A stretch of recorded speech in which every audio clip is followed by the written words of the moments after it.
I'd like to welcome our guest for this week, Dr. Zach Allmand. Zach, how are you doing, my man? I'm doing well. Thanks for having me on. Yeah. Listen, before we get into our conversation, okay, I'd need to ask you, so our listeners can understand, how did our table tennis match go last night? So I was kind of misled with some tactical knowledge. I was told that you didn't have a forehand, which proved to be incorrect. Listen, I felt like I made it a match. We were at 21-16. Only because I let you get there. Oh, yeah, okay. I let you have 16 points. Pretty sure I would have had more if JP had not brought a bottle of Blanton's. So I'm pretty sure I would have beat you. Sure, okay, that's no problem. No problem. I just want people to know that, and I want everybody to know that I'm clearly not in table tennis shape. I think you were a little bit shocked about that comment. Is there a table tennis shape? 100%. There is a little bit of shuffle required. A little bit of shovel. A 70-year-old man can shuffle. But hence, I'm in the shape of a 70-year-old man. Okay. You impressed me. But, we had this conversation. I did not realize that you were USTA 4.5 at one point in your life. Yeah. As was I. You don't That was meet many 100 people. pounds ago. But you don't meet many people that actually know their ranking. So yeah, that's good. I knew you were a force to be reckoned with. Well, clearly. Just, I want the legend to grow. I don't know if it's a legend. It's called a folk tale, maybe. Right. A little bit of a commercial here, real quick. The ping pong table table tennis, ping pong, whatever you want to call it, only exists because Aaron Elliott brought it as a gift to the 3D retreat. Which is this was your first visit here, correct? It was, yes. Yeah. So what was your expectation? So you've seen me talk about it and then see it on social media. Mm-hmm. What were and I'm asking for honest feedback here. Yep. What was your expectations of the retreat? Of the physical location? Just all of it. Okay, we're being completely honest. I was impressed with the amenities. The rooms, everything was very nicely put together, very clean, very well That's put because together. I had nothing to do with that. Yep. I expected a little bit maybe more polish to, say, breakfast. I think That's because Sully wasn't here, and I had to be in charge of breakfast. I think your eggs suck. Okay, it is what it is. But eggs is a white people device or food or something. The thing I think the most important part about the retreat is the ability to interact after class and be able to talk with the mentors, talk with the lecturers, talk with you, and have that the honest conversations where like last night. Aaron wasn't on. Right. You weren't on. It was like, hey, let's actually talk like real situations. What are your, it wasn't even so much like, well, now what's your pain point with, because this weekend is sleep. What's your pain point with sleep? No, it's like, let's talk about the broader scope of your life. Like what do you want to do in 5 years? How are you going to get there? And it's like leading to uncomfortable conversations that are necessary for growth. Yeah. That you don't really get in like a class situation. Yeah. So I like it. I like the intimacy of it. I think it's a good plan. You just, there's some work to be done. I think on the. What'd you think about the hot tub? The hot tub. Once I figured out that you could turn off the jet streams, the fountain, because when Thad turned it on, it hit me right in the face, and I was like, "What?" It turned on. It was too hot. Feels. It was too. It's a family-friendly podcast. It was too hot for my liking. I like my hot tub like at 100 degrees. Look, I put it at Sully. I paid for the hot tub. Sully insisted that we have it, so it's fine. I think it's a good addition. I wanted to get in the pool, but it's covered. Yeah, and it's not heated. I don't think. We'll figure that out. So one thing I do want to make mention to on the uncomfortableness and everything. I want to make sure people don't mishear that I'm going to make them uncomfortable. No, a lot of that is because we've had multiple interactions together. Right. We've had conversations back and forth, and I realize you're comfortable with having some of these tough conversations. I want those. Yeah. I want those conversations, and I think you've done. We've interacted a couple times through the 3D Cup, and you've made a lot of fun of my golf game and just me in general. And our trips to the golf course. But I think you've been able to gauge like you said, what am I comfortable discussing? How do you interact with me? Which you've hit on the head, because like I feel like I don't get challenged in everyday conversations. That we all tend to get comfortable where we are, and I think I'm successful when I'm forced to face, well, are you really successful, or what? How do you define success? And it makes you step out of your comfort zone. That's when you have growth. And and that's what I'm looking for. But I like to have those deeper conversations. Yeah, absolutely. So if you're interested in coming to the 3D retreat and having an absolutely different experience, I was thinking about this walking from the lodge to the training center today, and I want to have how would I describe what we're doing? Is it the best place to see? No. Is it the worst place? No. Is it the cheapest place? No. Is it the most expensive place? No. I want to truly create the most impactful place of CE, where we're impacting people's dental lives and their personal lives. And that's how I would describe what we're trying to do with the 3D retreat and what we're doing. So if you're looking for CE, you're ready to wake up and get back into the world, come to 3D Dentist, choose the VIP experience so that you can stay at the retreat and you won't regret it. And if you want to get knocked down a peg or two on your ping pong game, then this is the place Well, to so have now that what's happen. going to happen is some dude or gal is going to show up that is like a master. It might be a Chinese person that shows up that is so good at ping pong that they just make me look bad. But that's good. That's good for you. You need to be knocked down a peg or two I every don't. once in a while. When it comes to ping pong, I'm pretty good. That's where I need to be the best. So I need to surround myself with bad people like you. Yeah. That's a very narrow-minded, small-minded approach to your ping pong game. All right. So Zach is a practicing dentist. Yes. At Monan Family Dentistry. Monan Family Dental. Monan Family Dentistry in Indianapolis, Indiana. And look, really what I want to talk about today are three different things. I want to talk to Zach about his practice, what's successful, what he wish he knew going to it. I'd like to talk to Zach about Zack, the side hustler, and how that's important. And I believe that every dentist should try to strive towards a side hustle.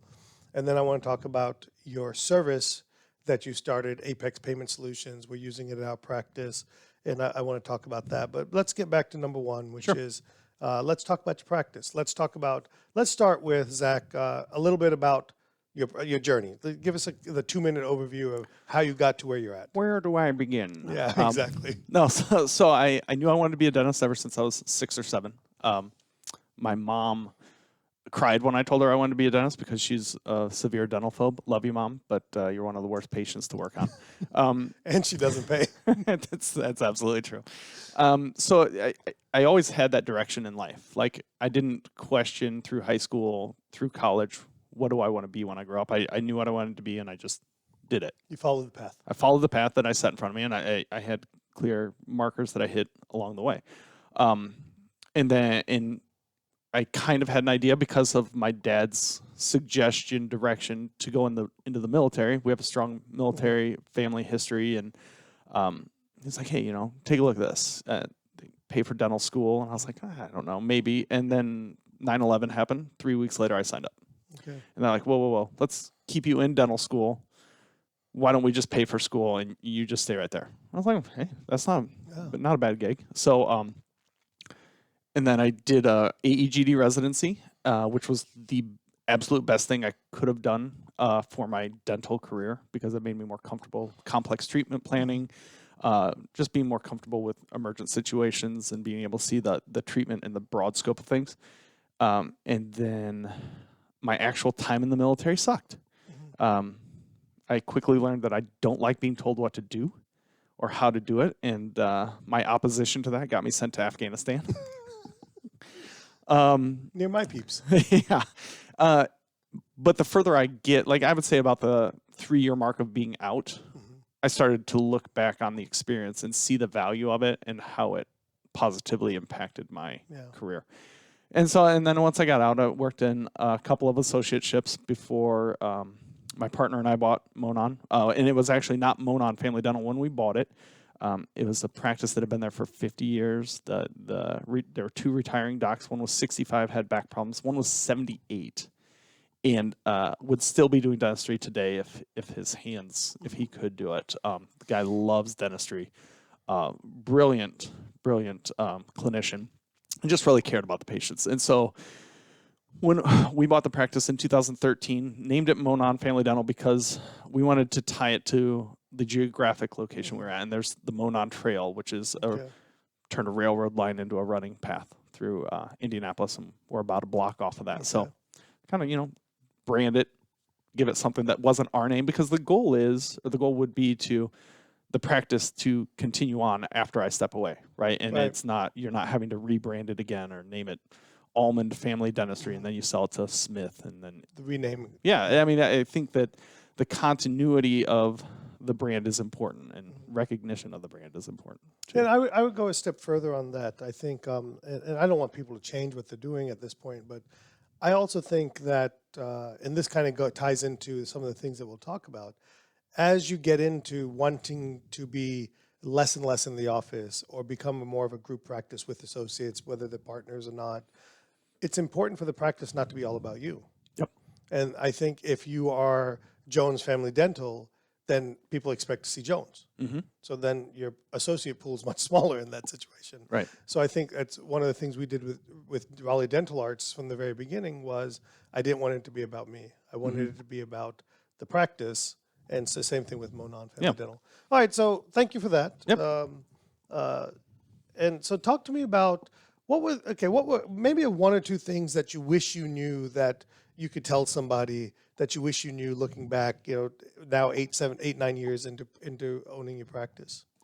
One of the things it's hard to say, not to sound egotistical, but I think we did it right. Like, I don't think we really made a misstep, other than the one misstep we did make, I feel, is when we renegotiated our lease. We negotiated a 10-year term, which locked us into that location, and it prevented us from making a move into a building that we would own. So I think my biggest regret is not owning the building, not owning the real estate, and having more visibility from the road. So I would rephrase that a little bit, if you don't mind. I don't think you regret. I don't think it's necessarily not owning the real estate. I really think it's being locked in to something where you're essentially paying, because, I'll argue that big businesses don't own their building because A, they don't want to tie up their capital, and B, they want to have the ability to move with where the winds change. We've all seen shopping centers that start off fantastic and then go downhill. Now imagine you're the 10-year lease of that shopping center, or you own that and you sunk $1 million, $1.5 million into that, and that shopping center goes down. So I want people to realize that there are some negatives to owning in terms of the ability to move. Now, it doesn't apply as much to dentistry, but I don't love the idea of people are being absolutely fixated on owning. Okay, because I'll argue some of the biggest and best DSOs don't own 90% of their locations. I agree. I think, but for my specific situation, the office complex that we are in was the first medical office complex on the north side of Indianapolis. So everybody from Indiana, or from Indianapolis, from the north side, went there for ENT, physician, everything. And as it aged, they started to allow, there's a hair salon in there now. And so now where... Yeah, because Class A became Class B. The people that wanted Class A left to go to the new Class A. Right. You're stuck with your 10-year lease. Right. And so if we owned the space, I would have control over maybe the surroundings or how we keep it up, right? Because every investment that we're making into the practice now, we don't own it. It's the renovations we do, they stay with it. So what's your plan? When is your lease up? Lease was renegotiated 2026. Oh, wow, long time. Yeah. 5-6 years. Yeah. Okay.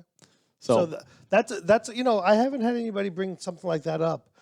So that's important. A lot of people want to. What I would say, again, retrospectively, the best case scenario is you get a 10-year lease in 3-year increments, right? With a right of refusal, even 1-day increments in a sense, right? So the thing that I think it's handcuffed us the most is growth in either acquiring other practices or even growth acquiring patient bases, because we have eight chairs, we can't expand without a significant investment in additional space, but then we don't own that additional space. Why would I renovate that?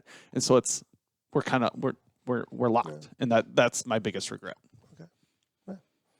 I'll disagree that you shouldn't necessarily expand, and even in the rental space. But I want to move off that topic. Agree to disagree. And we'll Yeah, move on. absolutely. Yeah, absolutely. Okay. All right. So along the same lines, if I said to you, Zach, what would be the one thing you would want to impart on other dentists for them to be successful, or that was the most important thing for you to be successful? What would that be? No question, patient communication. Okay. No question.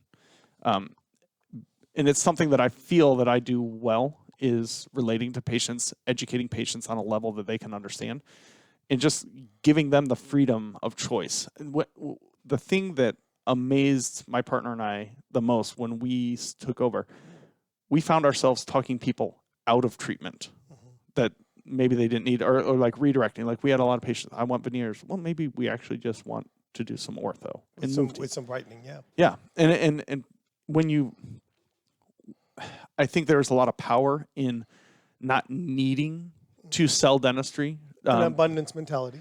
That the patients are like, oh, okay, well, yeah, maybe we should do this instead of this, and we'll get into this, but that's part of the reason of the side hustle that we can talk about. But I feel like my residency really prepared me well for complex treatment planning. And so when a patient walks in, I'm not either laser focused on one tooth or like the broken tooth. I'm looking at the big scope. Okay, why is that broken? Like, is it their occlusion? Are they grinding? Why are they grinding? Is it airway? And so like and that's just kind of the way my ADD mind works, as I'm boom, tangents everywhere, but I can look at it and then bring it back together and say, okay, let's start here, but here's the path that we're going on, and here's why we're going there. Yeah. So I'm not selling dentistry. I'm trying to, like, my tenet is, and everybody says this, I want to give you foundational oral health for a lifetime. So that way, because our ideal relationship is only seeing you at the hygiene appointments. Right. So how do we get there? Yeah. And then when you frame it that way, patients are like, oh, I only want to come in here twice a year too, but that might mean I have to come in for 5 appointments to get to that point. Yeah. And so, and change some habits at home. Yeah. Right. Yeah. But I have found that the more we educate patients, the more accepting they are of treatment, as opposed to us dictating, hey, this is what you need. Or even like, I had a patient come in about 3 weeks ago for a second opinion. He went to a younger dentist. He had told the story. She was not right out of school, but pretty close. Yeah, she bought the practice, and he just felt like she had to sell him dentistry. And in his mind, it's because she had this huge practice loan, and he just didn't know if he needed all that work. And he needed most of the work, but the way that she presented it didn't make him accept the treatment. And what I would say that you said there is gaining trust. Mm-hmm. She somehow, somewhere along the way, she did something in her communication, whether it's her actual words or the body language, that made him question her judgment or her trust, basically. And really, that's what people want. They want to have trust. All right. So number one, your regret, quote unquote, would be that you wish you didn't sign a 10-year lease, because it's handcuffed you guys to grow more. Okay. And then your number one piece of advice would be to learn communication. Absolutely. Great. For those of you guys that have listened to the podcast before, you know what I say about communication. One, you can come to our case acceptance boot camp, or in addition to that, you can read Paul Homley's books. They're phenomenal. I mean, you told me all about them last night. I need. There's a couple books I need to read on your list. In fact, I will. When we get back, remind me. I probably have a copy that I can give you for that. I love free stuff. So. True businessman. Are you sure you're not brown underneath that skin? I've often wondered that myself. All right. So now let's kind of move forward and talk about something that's near and dear to me, and that is the entrepreneur. And I want to be specific when I say entrepreneur. I'm not talking about the dental entrepreneur that is owning and building a DSO, but the entrepreneur that is building business or leveraging your degree and knowledge of dentistry into a side hustle within dentistry. Now, I believe you should have a side hustle, whether it's in dentistry or not dentistry. I believe side hustles are super important because it creates flexibility and freedom. And it also creates a plan B like you mentioned at the beginning, your 78-year-old your previous owner would be working if his hands worked. Now pretend that was 58, because that legitimately can happen. Yeah. And they're not ready. So that's where sometimes having that side hustle is so important.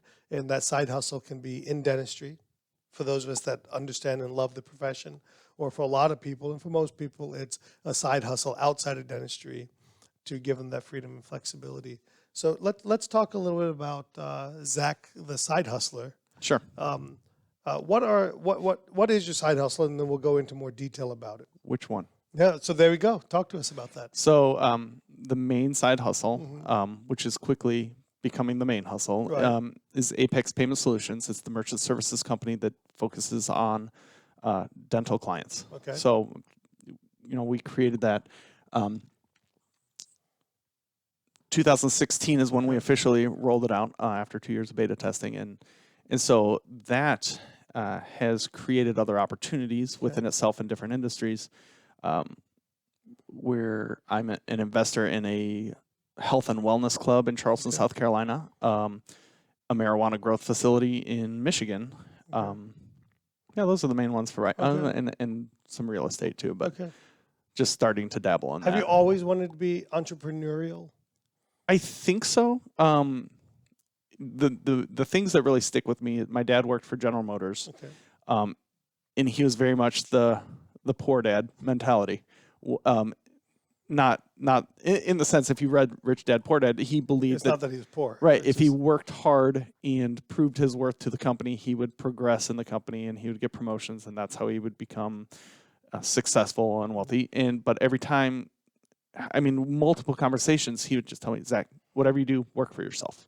Work for yourself. And because, you get jaded working for somebody else, because at some point you're going to hit your ceiling, or they're going to start pulling things back that, they profit sharing or something like that. It's like, oh, well, you're doing pensions don't exist anymore. Right. And so you have to be in control of your own financial success. And the only way to do that is to work for yourself. Not the only way, but the most controllable way. The most controllable way, yes. Is to believe in yourself. Yes. And for me, that was the only path I could take. Yeah. Again, going back to, I don't take direction well. 6-month trip to the sandbox told me that. Yeah. Okay. All so, and then, it's not a strength or a weakness. I think it's a little bit of both. It just gives me the drive to create the success for myself. Before we get into Apex Payment Solutions, let's talk about, because you had made mention to, it's quickly becoming the main hustle. Mm-hmm. So there's this, I'm a dentist. Since I've been 5 or 6, I've been on this path. It's what I know. It's what I dreamed of. It's what I'm trained to do. It's what I do. How are you balancing, or are you balancing, the pull of being in the chair and being the dentist versus the pull of being the entrepreneur? I think it ebbs and flows. Okay. So I initially started Apex out of frustration and almost anger. Like, man, these companies are screwing us over. Yeah, they're raping us. So it's funny you mentioned that, because I have the Viking mentality of that. And I literally said this to a rep. I said, I'm going to take what you do, I'm going to do it better, and I'm going to burn you to the ground. Yeah. That was a very heated conversation, but it is that, like, okay, if I see something and I in my mind can do it better, why would I not?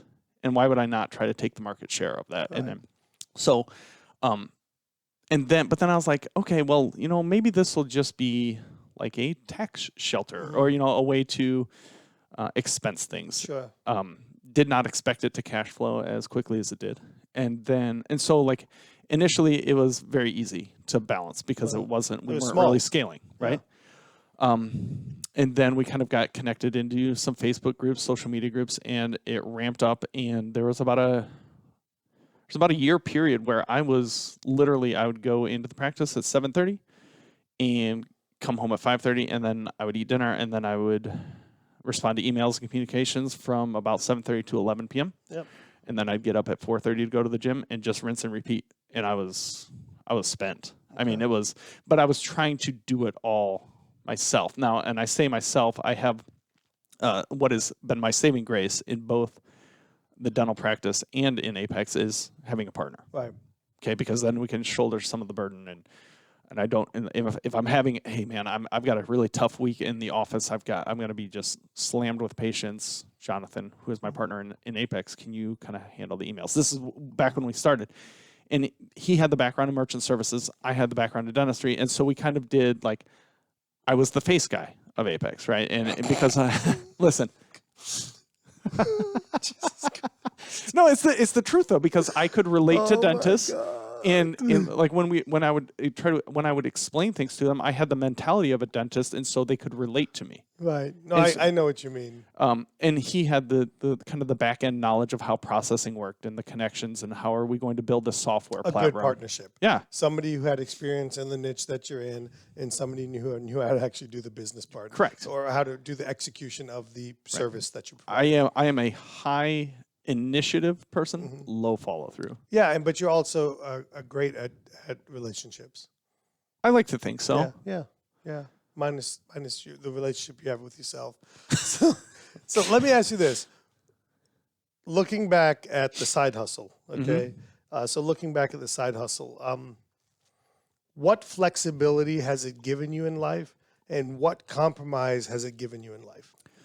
So because nothing good comes without some level of sacrifice. For sure. Let's talk about the upside of it. Okay. First, it's given me financial flexibility within the practice. So you talk about the abundance mentality. Like when I am treatment planning and discussing treatment with patients, they want to do it, fine. They don't want to do it, that's fine too. Yeah. I'd almost argue don't do it so I have some time to work on something else. 100%. But talking about that, it's like it almost creates a sense of... You sell more. Yeah. They're like, wait. No, I want to do that. No, tell me more about this. And so we tend to sell more dentistry, sell more dentistry. People do more dentistry because we're not pushing them into it, right? But I do that from a position of financial freedom. All right, so if you don't mind, I want to give an anecdote to what you're saying. Okay. Not that if you said no, I would have still done it anyway. It's not my podcast. Clearly. I take direction just as well as you do, by the way. No, give me the camera. Yeah, so my probably and this is interesting to say this, probably the truly most impactful CE I've ever been to was the first lecture I ever went to, and I happened to walk into a room with Larry Rosenthal speaking, and I can't remember. I think it was a Chicago Midwinter in 2000 maybe 1999. Probably 2000. 1970. Not exactly. Okay, and what I took out of all the stuff that he did and showed, which was amazing, I took that he faked it till he maked it, and that he always carried money in his pocket so he never had to say yes to somebody because he didn't have money, whether he had money or not. And I took it as so far that in 2000, when I started my practice, I always kept $500 in my pocket. So that way I never felt that I needed to have somebody say yes. So that if they weren't really ready to do it, or if they weren't ready to do it, quote unquote, within my terms, that it was okay for me to say no. That's really interesting because I carry between $500 and $700 in my wallet, and I don't know why. I will bet you and table tennis today for that. No, thank you. I'm okay. I'm good. I'm just fine. So it's created some flexibility for you. Okay. What compromise or sacrifice has it created for you? I think there's been a little bit of a compromise. Definitely a sacrifice in the family time, which is counterintuitive to why we're doing it. My whole why. It's the lie we tell ourselves, right. just so everybody knows. But there's definitely I'm still present, but I'm not fully engaged, right? Because I'm on my phone answering emails or responding to a post on Facebook or something. So I've tried to be more intentional with that. But talking about the ebbs and flows, like the pandemic really helped me to realize when we were shut down for that 6 weeks, our Apex growth was exponential. Right. Why? Well, I added employees. I was able to systemize. We've talked about like CRM software. You were able to work on your business. Right. And so. And you were able to work on it because you couldn't. I couldn't do anything else. Exactly. But it also made me realize I needed to give up control. right, of the day-to-day operations in order to grow it. Because if I am bogged down in responding to emails or providing cost comparison analyses, am I working on the larger relationships, going after integrations, looking at developing business? Right. So and that has helped me by being able to. I think that's when I started talking to you about Apex in our office. Yes. Or somewhere around that time. I mean, that's going to hopefully at some point be a fruitful relationship for you. Well, I mean, you're kind of a jerk to work with. But you can be, no, I agree. How old are your kids? 11, 9, and 4. All right, I'm going to give you a piece of advice that is not mine. Okay. That I stole from my wife because it was forced upon me. Because we have the same problems, okay? Probably the most important thing she gave me or made me do is she makes me take off the time that the kids are off from school. And we're not allowed to do a staycation. Okay. We have to leave. Because what happens is when I leave, I engage. Yeah. So what I don't give my kids in terms of this and sacrifice as me of 3D dentists and some of the other things that we've got going on is just like you're not fully engaged with your kids. You're present, but you're not fully engaged. Mm-hmm. So the non-negotiable for her was that you will be fully engaged on their vacations. So spring break, winter break, fall break, a couple of weeks in the summer, Christmas break, Thanksgiving break, we go somewhere. Okay. And part of that is because if we're here, I allow myself to sneak away and do to get sucked back Yeah, in. yeah. Right? And some of it's maybe I blame it on the team for sucking me back in, but certainly part of it is because I want to get sucked back in. Yep. So I would tell you to go annually when your kid's school calendar comes out, just mark those weeks off. That's a good plan. You can always add the patients. Yeah. Yeah. And so mark those weeks off, and it'll probably work out to about 6-7 weeks a year, and then go somewhere and be fully engaged with your team. Use some of the flexibility financially that it's afforded you for the things that you're missing, the compromise that you made. So, and that's a good piece of advice because I feel that the financial flexibility that it's given us has, how do I say this, has created the need for more financial flexibility. Yeah. And it's like my goals when I was 25 are way different than my goals today, Yeah. right? But would I have been happy if my goal at 25, I've already reached that. Yeah. It's like I told you guys last night, my goal was to be $1 million practice. Mm-hmm. I hit that and I was like, okay, that's not. Right. So is that really a goal then? Well, or is it just a benchmark? Well, it's all. Because if it's your all goal. it's all you can imagine. Right. Okay. I agree. You can't. Yes, I agree with that because we've talked about this. Just my partner and I had a goal in Apex that we thought it would never be. It would never be that. But it was like, okay, well, if we hit this, then we'll do something. We'll gift ourselves something. Right. And we hit it, and now we're like, oh, wait, I'm not ready. I didn't really mean it. I didn't mean it. Take backs. Yeah. So it's just interesting. You know what's funny that what we're talking about is it's almost always the compromises of the family. And I hate that because the whole reason I started the side hustles in my mind, my why was to give myself more time with my family. Yeah. But it's created less time. I'm working to correct that. I think we're going through another, like we hired people to take on the burden and I had a good 6-month kind of breathing space. But now we're ramping up again. And I told my wife this like 2 weeks ago, I said, I'm going to apologize right now, but this next month, I actually said 2 weeks and then quickly adjusted it to a month. I said it's going to be hell because I'm going to be on calls early in the morning with software engineers and I've got this going on and this integration working on this. I said, and I'm going to just not be around. And it sucks. It sucks because especially with the kids, like they didn't want me to come this weekend. Right. Because they're like, wait, why are you leaving again? I'm like, guys, this is the first time I've left since, the golf trip. But you left every day. Right. Mentally. Yeah. Yeah. Luke, you're speaking my language. I mean, I understand it. I mean, I get it. So, and it sucks because that's why my wife makes me go on a golf trip with my son a couple of times a year. Yeah, I love that. Yeah. I love that. But it's like almost in my mind, like I was like, well, I need to first get to the financial freedom to take those trips in order to take those trips. But in reality, I should have planned those trips. Yeah. This is one thing that I've learned along the way is if you schedule it, it becomes a reality. Right. And so schedule it. Yeah. So, all right. So we've been talking a little bit about Apex Payment Solutions. Mm-hmm. Let's kind of move to that. What is Apex Payment Solutions, and what problem do you solve? So at the core of it, we are processing credit cards. Okay, we are facilitating the financial transactions that take place in your practice. But what it really is a solution-based company. We're creating the easy button for you to get paid. Okay. So like we have an online platform. Basically, I created it out of necessity for my office. Well, I want my patients to be able to pay online. Let's create a web portal. Your patients want that too, by the way. Right, no, I know. But it's like, do gas companies give you online bill pay? Yeah. Because you can open up your mail at the end of the day, even if it's like 8, 9 o'clock, and be like, oh, I've got a bill. I'll just get online and pay it. Yeah.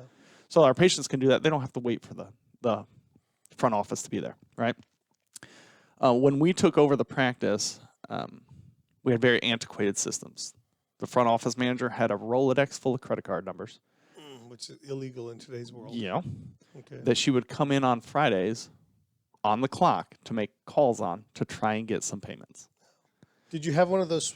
Did you have the swiper? No. I had that growing up in the motel. Yeah. We used to do the triplicate. It was so much fun. No, but it was almost that antiquated because, and I'm sitting here thinking like, why am I paying my office manager $30 an hour to come in on Friday to try and get payments? That's $30 in Vietnamese money. Just, I don't want people to think that we actually pay people that kind of money. One of my shortcomings, like we kept the office manager that was there. We thought we needed her, right? And so we paid her what they paid her, and it was, but neither here nor there. Right. Anyways, we were. Why am I paying somebody to come in to do this when I can automate it? Yeah. Why aren't we doing automated payment plans? Right. Well, you're speaking near and dear to my heart because I talk about that a lot. To me, it's the easiest, the path of least resistance to treatment acceptance. If we make it attainable for the patients, we're not asking them for a car payment. We're not asking them for a mortgage payment. We're saying, hey, let's break this up over 6 months, 3 to 6 months. The magic number, I think, is anywhere between about $100 to $250. If you can get the monthly payment into that ballpark, that becomes very affordable for patients. I think it's practice dependent. Yeah. I think in my practice, the magic number is keeping it below 500. Okay. I try not to stretch payments out longer than the course of treatment for like Invisalign or an implant from start to finish, or 6 months. I don't set up payment plans for less than $100 because if they can't afford $100 payment, $100 per month, okay, then they can't afford the treatment. Or but we also have a very stable patient base. Sure. We're fee for service, so we have it's almost like they get offended that we think they're not going to pay them, or that they're not going to pay us. So anyway, the whole part about creating the easy button is I want to make it easy for teams to set up the automated payment plans. I want to take that out of your hands, the responsibility for running those payments, the risk of maybe putting in the payment wrong. Okay. Or forgetting to run it. Or because I was sick that day. Or trying to call Mrs. Smith and you don't get a hold of her this week, so it gets pushed off a week. And then she's... Maybe.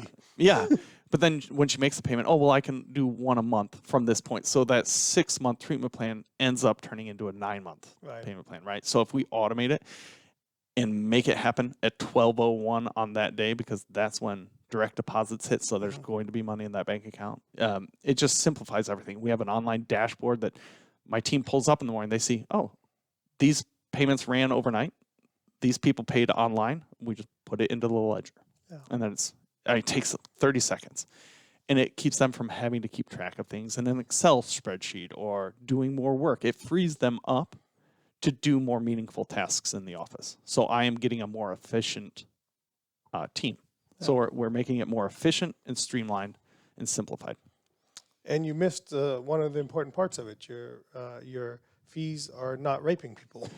Well, so we set up our fee structure intentionally. It's interchange plus pricing because that's the most transparent. I don't want people to think that we're trying to pull things over. And I set that interchange plus pricing so low that once clients are our clients, there's no way they're going to be able to leave. No. Not be able to leave, but money savings is not a reason they're going to leave us. Now, what we've seen is we've actually helped the dental industry evolve, because when we started off running comps, like the average rate was 2.7, 2.8, and now we're starting to see rates come down in the 2.4, 2.6 range. So over the past 5 years, payment processors are now trying to compete with us on price. So, and that helps the industry as a whole. So for the listeners, when he's saying 2.4, 2.7%, that's the Effective discount rate. But that's in other words, for the right to charge $100 on Visa, MasterCard, you're going to pay $2.40 to $2.80 to the processing company. Now that's what the average is, not with us. Yeah. Our clients, for 2020, 97% of them, which is up from the year before, were paying between 1.8 to 2.1% all in effective rate, which you really can't get much lower than that. So, and that's intentional. Yeah. You know, I want to touch on something before we run out of time. Number one is I chose Apex for a different reason. Okay. I was willing to pay the extra percent to have something integrated and all of the easy button, right? The easy button, right? Right. But these companies, and I'm going to get on a little bit of a soapbox, is they're taking our money and they're not innovating or disrupting. Right. Okay. Why is it that I can't run payment plans through my practice management software? Because the practice management software has it locked. Well, I can't run it through their payment processor of choice separately even. Okay. So, why is it that I can't take mobile payments through my practice manager software? These are rhetorical questions. Sure. Okay. Why is it that I can't take Apple Pay through my practice management software, credit card processor? Why is it that I can't take these silly chips that are built into the credit cards today? Why is it that I can't text my patient a link to pay? Why is it that we can't do these things for the 1% extra I'm paying? You know, and to me, that's what's driving me nuts about legacy softwares, legacy services that we're paying extra on, is they're just not bringing the goods anymore. Right. And what and just as a side note, I'm a big believer in having individual credit card terminals in every room so that your team members can take payment anywhere that you want. Absolutely. You meet the patient where they're at, and if they're in the operatory 6, we'll meet them in operatory 6. And we want to reduce the burden on a front office team because there's better things for them to do than to take payment up front, in my opinion. And so it's not modern. And what the solution it's not modern with processors other than Apex. That's what I'm saying, and that's my point being. Well, and so that's what we're working on. We're working on continued innovation, which I think I have a leg up in the dental field, because just like you're asking these questions, I ask the same questions, but I'm saying, well, we can't do that right now, but let's make it happen. Yeah. You know, we're working on integration with practice management software with an innovative terminal that makes it less cost prohibitive to have that mobile terminal in each of your operatories. But not only that, you can take it to a health fair, you're going to this and selling whitening gel or having patients prepay. You take that with you, you take the terminal with you, and it will upload directly into the software. Yeah. So that's rolling out soon, but it's not, it is about innovating because companies do tend to rest on their laurels. Not only that, but most merchant services providers, what their game is they'll sign you up for a low rate, and then they creep it up. Yeah, but you're not checking the bill. You're not checking. Most practices are not checking the bill. I don't even know when the last time I looked at the bill. Do you even know where your statements go? No. Is it even paperless? Can you get online? No, I don't know. I'm sure I can. I'm sure it's you, possible. You can't. I'm sure it's possible. I've seen your statements. They're paper statements. Yeah. But it's, my whole thing is let's make this information as accessible to the practices, just like we approach patient care. Is we're educating the practice on their options and what they're actually getting charged, so that way they can make an informed decision on which processor to go with. Whether it be Apex or whether it be Joe Schmo down the street, you're not going to get better customer service than you will with Apex. I guarantee that, because that's our initiative. Now that we've locked in the low pricing and people are starting to try and compete with us on that. So what's the other piece other than cost that's the most frustrating thing with your service. Yeah, because you call a 1-800 number and you stay online for an hour, Right. and then you might get somebody. So like one of the things that we do, like you have to respond within the hour. Well, why? Because these practices, if your terminal goes down, they're not taking payments. They're dead in the water. So you have, like, our customer service team is like, you have to respond. And we track it in the CRM system, in the software, because I see, okay, when did this email come in? Why didn't you respond in 15 minutes? Well, I was doing this. How hard is it to set up? Just send an email to say, hey, I recognize this. Let's set up a time to call, or set up a time to talk with you. In doing that, I think customer service is the one intangible that you can't. What these other services are now doing, they're lowering their prices, but they're not lowering their profits. So they're not giving you the customer service. Yeah. It's like no frills processing. Well, why can't you have the best of both worlds? You get it with Apex. Yeah. So, look, I fought it for a long time, and I finally said, you know what, I just can't, because I want contactless payments, especially through COVID, right? And it's here to stay. I want modern terminals. I want one processor that does my patient payments and my recurring payments, because I didn't have that option. So I had 2 credit card processors, which is 2 statements, 2 $19 a month bills, I'm sure $37, whatever the hell it is, that I don't even know. And I think it turned out to be almost $12,000 to $14,000 a year that I'm paying unnecessarily. Unnecessarily, yes. Yeah. Yeah. And And for a lesser product. Well, not only that, but when you unbundle things like that, it just creates room for error. Yeah. Right? Because you have this company that's handling your website payments, Yeah. which is normally an authorized.net or something. And then you have this company that's handling your recurring payments. And then you're asking your front office to, like, bring this data from here, bring this data from here. Whereas it all comes together. Right. But in our software, everything funnels into the same payment batch. So it's easy to read, simplified, streamlined. I mean, it doesn't get any easier than that. And it's all, like, our platform fee is $15 a month. How much are people paying for payment plan management through, like, Clear? It's like $200 a month just to manage your payment plans. Which is crazy. Why? It's crazy. What are you paying for? Because some company created an easy button that dentists were willing to pay $200 for, and they never researched alternative options. Right. Or the alternative options were so small they could never get out in front of the dentists. And so you have a voice and a platform to be able to do that. And a pretty face. Have you ever watched the A-Team? Yes. Your face. Well, I own that. It's okay. Oh, my God. This is Meredith was saying yesterday. So people were going to contact Apex Payment Solutions, but now they realize that you're a prick. They're not going to contact you. No, it's all joking. Like, I love the interactions. I love interacting with you. You throw shit at me. Yeah. Oh, I probably shouldn't have said that, but you throw it at me, and I own it. Like, I love it. But that's what makes us personable, right? Right. Yeah. Right. And that also makes us good at what we do. I like to think so. Yeah. I like to think so because, if you're too, so, I don't want to say this. Some people, like, have the God complex. Like, we were talking about this earlier with Monon Family Dental. I don't want it to be tied to my name or my partner's name, because then the business becomes about us, Right. not about the team, not about the services. It's about the doctor. And it's like, you have to be more self-aware and own your flaws, own your faults, and realize you are not the end-all be-all. If you have to be able to walk away from it and it still be successful. Yeah.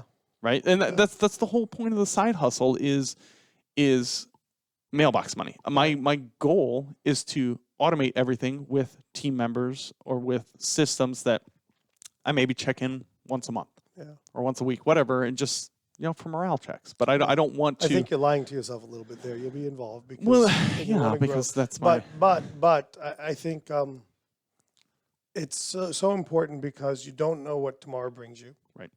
We could lose our hands, and I always tell people, my goal is to be dependent on my mind and not my physical capabilities, because at some point this body is going to not be in the shape that it is today. and it's going to be worse Right. imaginable possible. And so I want my mind. I mean, remember, it's the one thing that you'll have. You know, where the side hustle, I think, the true drive to actually grow it really came from was when my mother-in-law passed away at a very young age, and my body started to fall apart. And I was like, I've had elbow surgery, shoulder surgery, Your knee body surgery. fell apart, not your face.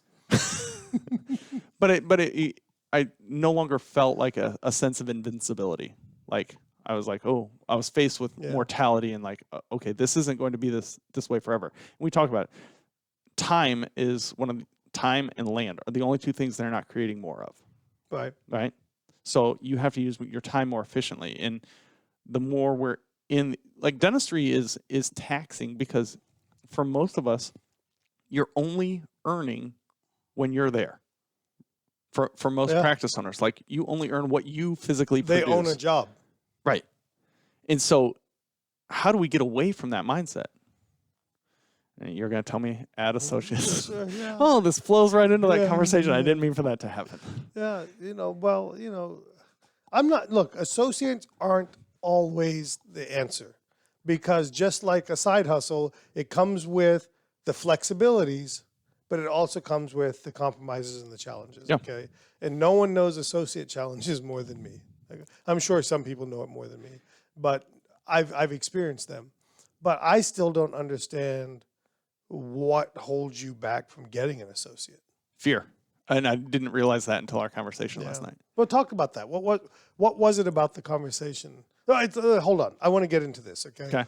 I want to button up Apex Payment Solutions. How can people get in touch with you? So the easiest way is to go to www.apexpaymentsolutions with an S on the end.com and just click on the Learn More, get a quote button, and a team member will reach out next business day or same day even, and that way you can kind of get more information, more education, learn about the product, and because a lot of people come to us as just like, oh, well, I just need a cheaper merchant services. Would you like to know about the features that come with our platform? It's like, oh, holy crap, wait, I want this, like you said, I want this even if it costs more. Yeah. But it doesn't. It never costs more. We have yet to run into somebody that's below us. Yeah. Now, and I say that with the platform that we bring and the tools that we bring, the value that is added in, there's nobody that can outcompete us. Yeah, because you're trying to disrupt the market. Absolutely. You're trying to solve a problem. Yeah. You're irritated you're getting screwed yourself in your practice. You're irritated. You're like, there's a better way. Yep. And boom. And that's how Apple started. That's how XYZ started. They all started solving some problem because some big company wasn't solving it because they lost touch with reality. Right. And that's what happens. Yep. And as a side note, I'm so worried about dentistry in this sense.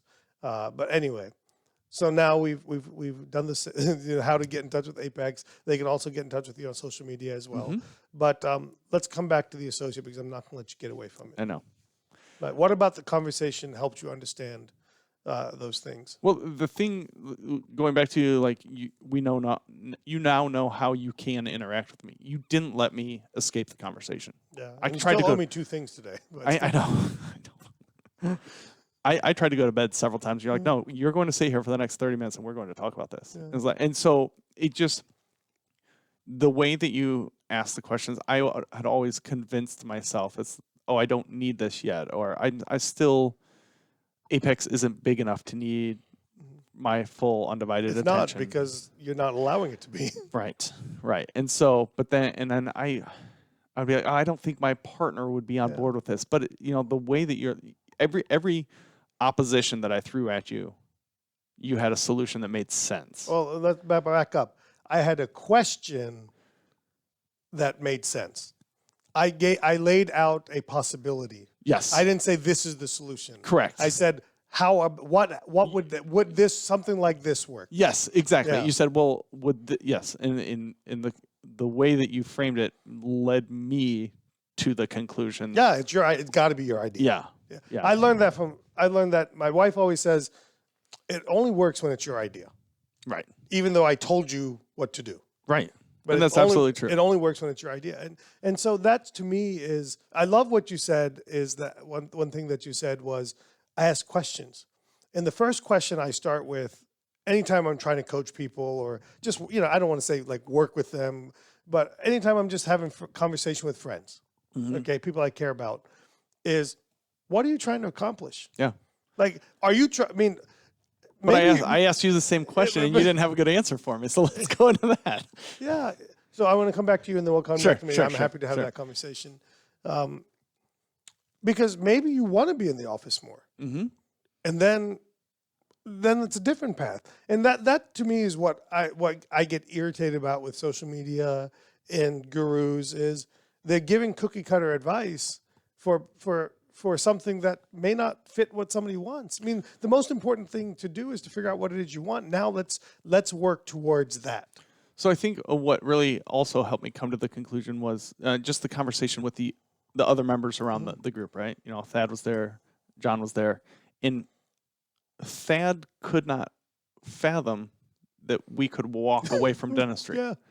But we could walk away from being scheduled to do care. Yes, that's what it was. And he couldn't wrap his head around that. But that's perfectly fine because Thad loves dentistry. Yeah. He loves doing dentistry. And I love his heart towards dentistry because he wants to do mission trips. We're going to plan a mission trip because I would love to have the freedom We'll to do a 3D do that. mission trip. Dude, I'm all in. Let's do it. Yeah. Honestly, that's your homework. So here's my argument to mission trips. Okay. My argument, and take it for a grain of salt. I don't think we should do mission trips until we do a mission trip in our own community. There are plenty of people within Raleigh, North Carolina, within Indianapolis, Indiana, within Sumter, South Carolina, that deserve the same attention that we're willing to. I'm really not trying to be political here. I am an America first guy. Okay.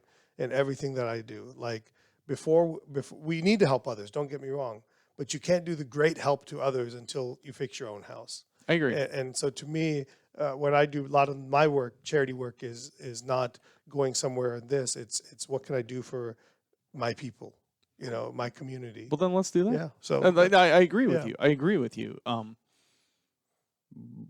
But I want to. One of my pastors when we were in Charleston is like, why? Like, if you had complete financial freedom, what would you do? And I was like, I would love to go on mission trips and do dentistry but also take my family so that our kids can see. And that's why I want to go to different countries to do it. So they get a broader world vision. Like it's not America isn't, or the rest of the world's not like America. Yeah, it's not. Right. And I won't, but some places are better. Some places are different ways. Absolutely. Absolutely. But I want I my meet kids the poorest people in India. They always smiling.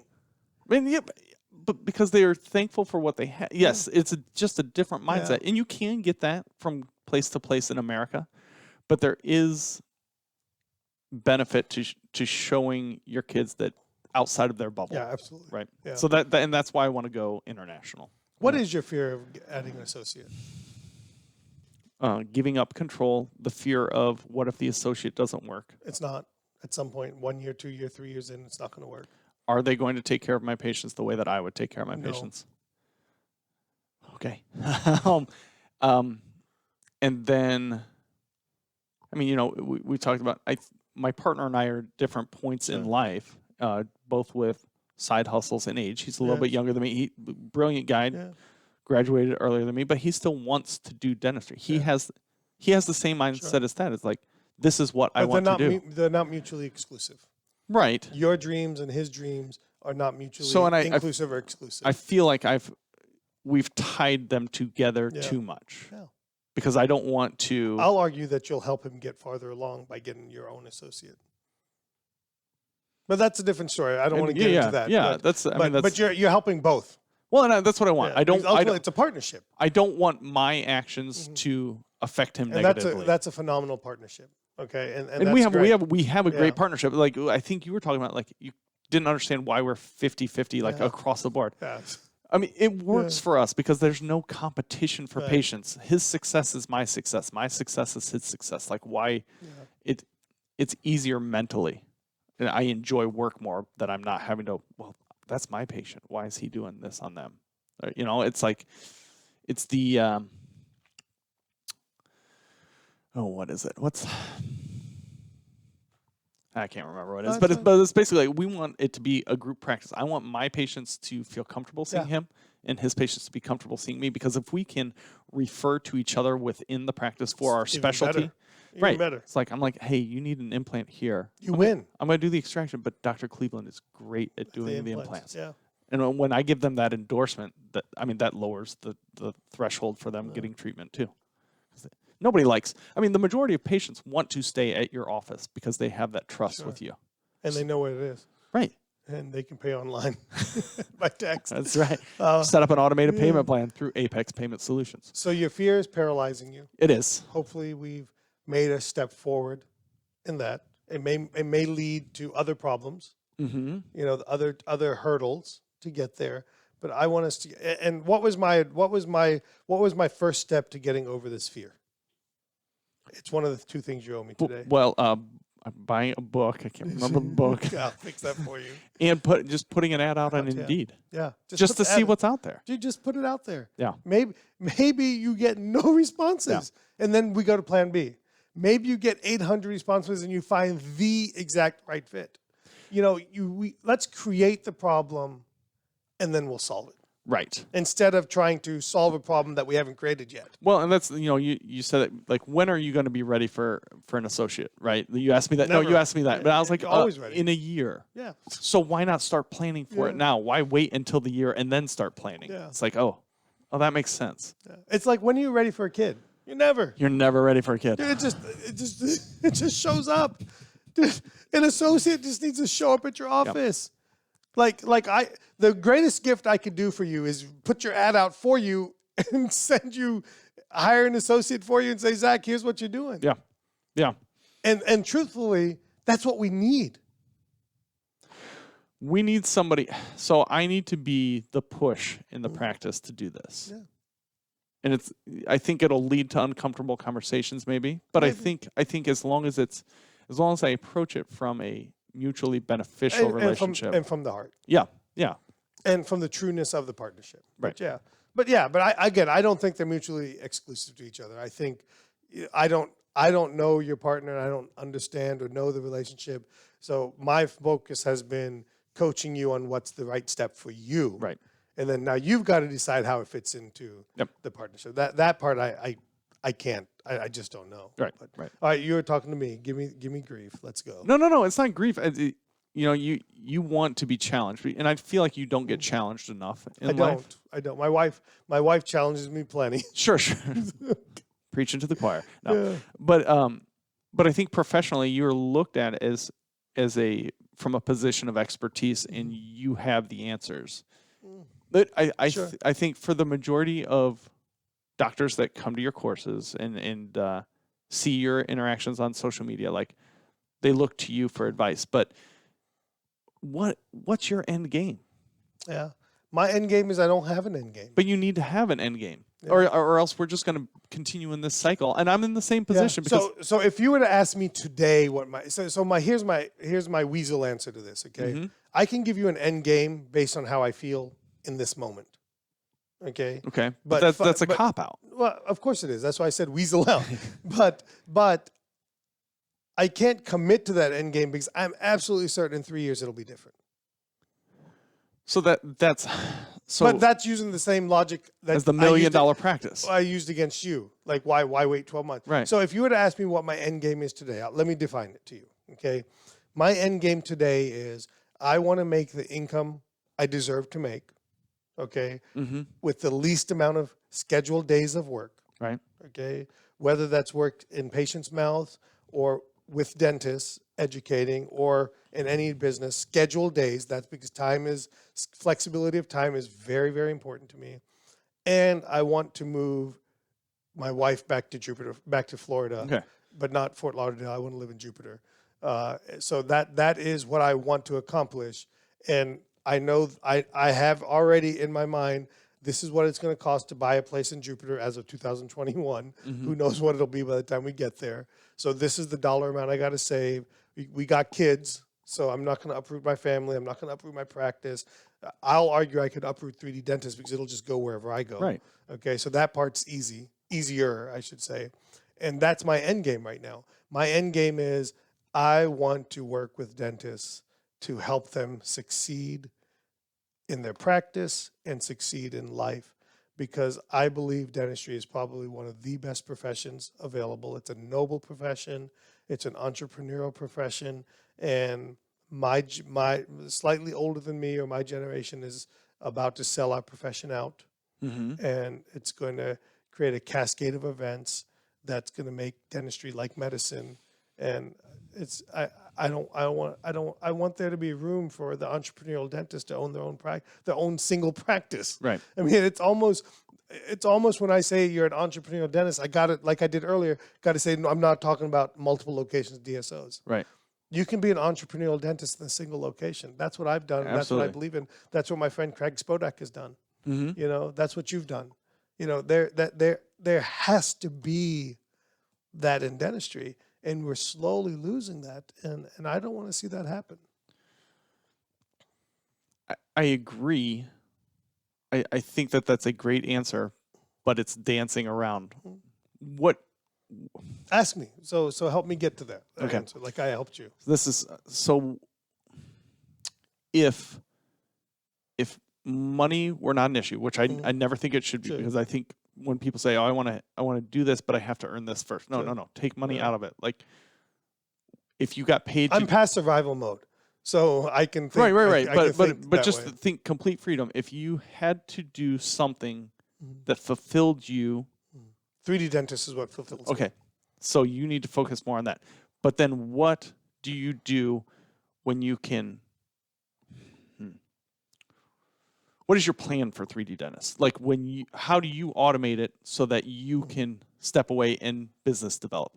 How do you create relationships that allows 3D dentists to be more self-sustainable? So 3D dentist started as just me. Mm-hmm. Okay, and now it's not just me. Mm-hmm. In fact, I'll argue that while I'm at most of the courses, I'm not the featured instructor at the majority of what we do now. You know, we've got great team members like Aaron, Sully, Hutan, JP, Matt Standridge, Brian McGew. We got lots of great instructors. Okay, Eric Blue, and all these wonderful people. Baloo is a great guy and a terrible golfer.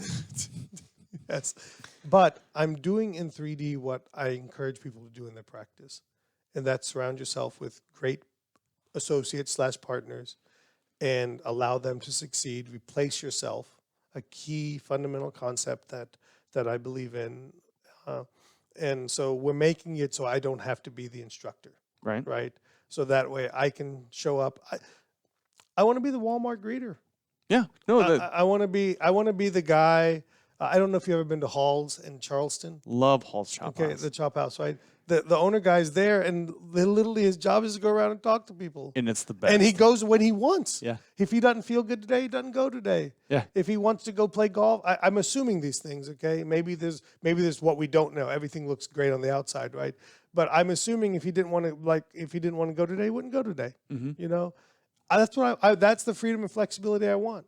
Now I have a dollar amount I need to sustain my life and to achieve my dreams. But that's what I want. I want to do this weekend. This weekend was pretty close to what I wanted, minus feeling that I had to stay there 2 to 3 nights with everybody else. So, from an outside perspective, and this is just my thought, I think that you would you benefit by having more financial freedom within 3D dentists? And by that, I mean not having to rely so much on admission to the courses. Sure. Yeah. So like having sponsored vendors or like products that you use and bring them in there. I think you would benefit greatly from developing those relationships. But the only way that you can develop those relationships is not being at every course. Not being at the courses every day. My argument would be the only way I can develop those relationships the way I want is not have to be in the practice Monday, Tuesday, Wednesday schedule. We're talking beyond dentistry. Like I'm talking like focusing in on 3D dentists because that's clearly your passion. So one thing that happened by force, it's been a plan for a long time, is now we have half or more than half of our curriculum online, and the pandemic forced us to do that. And so that has created revenue that we'd never had the opportunity before. And then I've held a moral high ground against sponsored partnerships, but I I realize it's stupid It is. because I'm not allowing my attendees to make it easy for them to do the things that actually support practices. And it's stupid of me. I mean, it's some moral high ground that I've created in my own mind. I agree, and I have the same perspective. And like you're like you need to sell yourself. You need to sell Apex. I'm like, I don't want to sell. I don't want to be the vendor or the sales guy that comes in. I want people that just want to use this, but it doesn't happen. It's not how people's psychology Right. works. It's not. So you have to find kind of an ethical path Yeah. that you can Live digest. with. Yes, that you Yeah. can digest morally Yeah. and live with. I agree. Well, I feel like I've come to a little bit of a. Would you say I've given you my end game a little bit? Yes, Some parts of it. at some least? parts of it, and Yeah. it could change tomorrow. I got to be honest with you. I can't tell you the last time. Since the COVID lockdown ended, I haven't sat down and thought about these things. And then the monkey wrench of the retreat was thrown in a Right. month or two ago, and it's created a new. We have a lot of moving vision. pieces, Yeah, but I think that's great. Like even like we were talking about that the property Mhm. to the south of it. south Yeah. of it.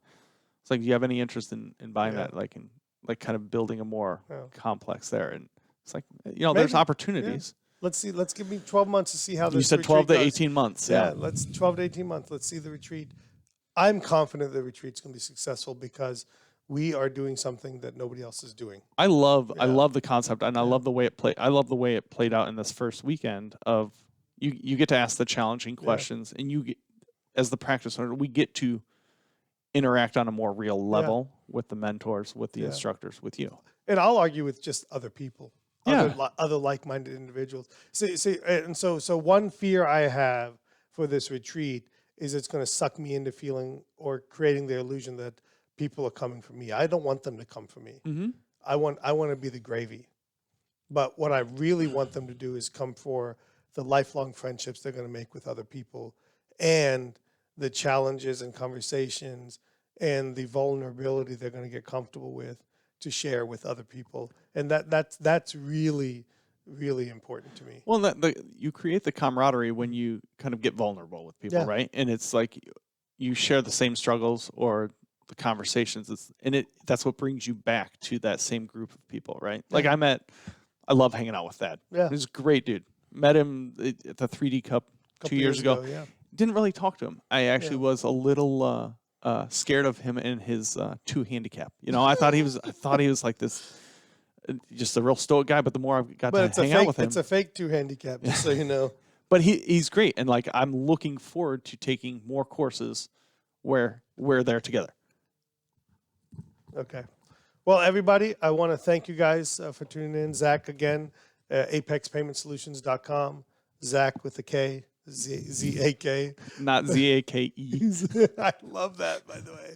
Z-A-K, Allmand, A-L-L-M-A-N. D. ALLMAND. Whatever. You should really research your guests a little bit more. Listen, we're on a first name basis here, man. That's right. Zack. Okay. On social media. I hope everybody enjoyed our conversation. That's what this is about to Yeah. me. It's just real. Who knows where the hell it's going to go? But everybody have a great weekend. And listen, like always, our podcast grows the same way your practice grows. 3D Dentist grows the same way your practice grows.